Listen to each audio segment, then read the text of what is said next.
Nyakoromogi odani aduoki kendo e weche mag masira manchano timore e sikul mar Hillside Endarasha Nyeri, kama familia mag anyuola mag nyithindo manyowito ngimagi e mach e skund primar ma Hillside Endarasha Academy pod kuyo mako kamoko nyaka sani pok ong'eyo kama nyithindgi nitie.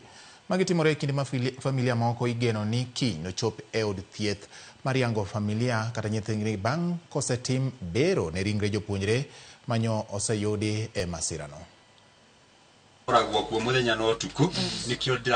Familia anyuola kod osiepe mag Kelvin Kafogo, japuonjre mar grade mar 7 e sikund Hillside Endarasha Academy, ma en achiel kuom nyithindo mapok oyangi kama nitiere. Wuon Kelvin Jogu, Simon Jogu Kafogo, machunye lit kaloso kendo chiwo chal mar familia no kane kendo lero ni ngimagi kech gi sani yare nyocha giyud lipot mar mach e sikunno. Hatujui kwenye hako mpaka saa hii, watu wanatembelea kundi fariji na tuko na shida sana. Kwanza mimi kupoteza mtoto wangu na die first born wangu na ako na miaka 13. Gik mar manyo kama wuodgi Kelvin nitiere e masande kaen kod gendo ni chieng' moro wang'ene miye nyathine kangima.